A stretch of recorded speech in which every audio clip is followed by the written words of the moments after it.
Assalamualaikum warahmatullahi wabarakatuh. Kali ini, saya akan menceritakan tentang kisah terciptanya Nabi Adam alaihissalam.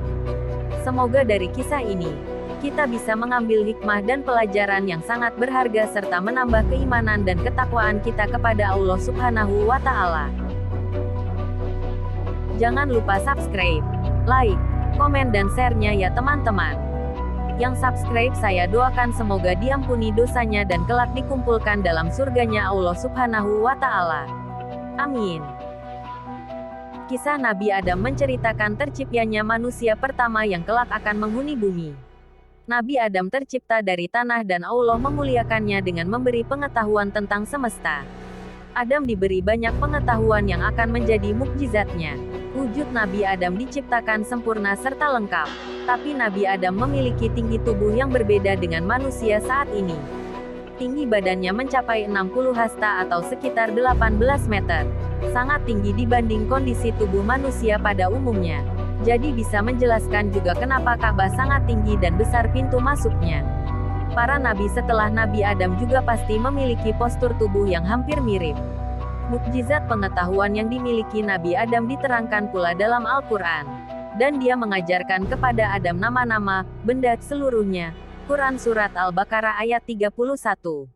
Dalam Al-Quran juga diceritakan tentang penciptaan Nabi Adam dan Siti Hawa. Tentang bagaimana sampai mereka diturunkan ke bumi dan memiliki anak-anak. Kisah Nabi Adam mengandung banyak pelajaran berharga. Terutama tentang nilai ketaatan kepada Yang Maha Kuasa. Mulai dari kisah Nabi Adam dan Siti Hawa di langit, hingga kisah mereka di bumi beserta anak-anaknya.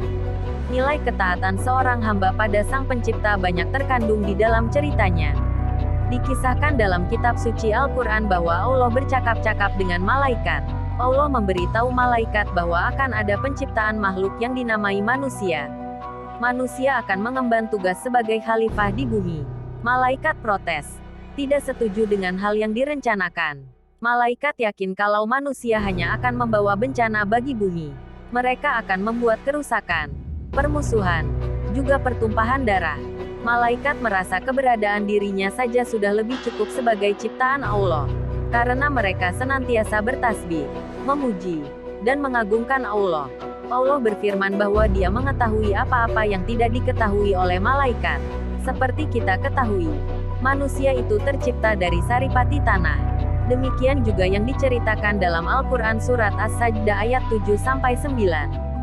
Yang memperindah segala sesuatu yang Dia ciptakan dan yang memulai penciptaan manusia dari tanah ayat 7. Kemudian Dia menjadikan keturunannya dari saripati air yang hina, air mani ayat 8. Kemudian Dia menyempurnakannya dan meniupkan roh ciptaannya ke dalam tubuhnya dan Dia menjadikan pendengaran, penglihatan dan hati bagimu. Tetapi, sedikit sekali kamu bersyukur ayat 9. Quran Surat As-Sajdah ayat 7-9. Surat ini menceritakan bahwa Allah mengetahui hal yang gaib dan nyata. Dia menciptakan wujud sempurna manusia dari tanah. Dia juga menciptakan keturunan manusia dari air mani. Kemudian ditiupkan roh untuk menghidupkan. Dia juga yang menciptakan pendengaran, penglihatan dan hati. Setelah Nabi Adam diciptakan, Allah memberi perintah pada malaikat dan iblis untuk bersujud padanya. Walaupun para malaikat diciptakan dari cahaya, mereka taat pada perintah Allah. Para malaikat kemudian bersujud pada Nabi Adam. Lain halnya dengan iblis. Ia merasa derajatnya lebih tinggi dari Nabi Adam dan menolak untuk bersujud. Iblis memang diciptakan dari api, itu sebabnya ia tidak mau bersujud pada Nabi Adam. Adam yang diciptakan dari tanah dianggap lebih hina kemuliaannya oleh iblis. Surat Al-Baqarah ayat 34 menjelaskan hal ini. Sujudlah kamu kepada Adam. Maka sujudlah mereka kecuali iblis. Ia enggan dan takabur dan ia termasuk golongan orang-orang yang kafir. Kelancangan iblis membangkang membuat Allah sangat murka. Iblis telah durhaka. Dan hukumannya adalah keluar dari surga. Iblis yang sombong bukannya bertobat dengan hukuman yang diberikan. Ia malah mengeluarkan sumpah akan menggoda Nabi Adam dan keturunannya agar sesat. Iblis ingin manusia menemani dirinya di neraka.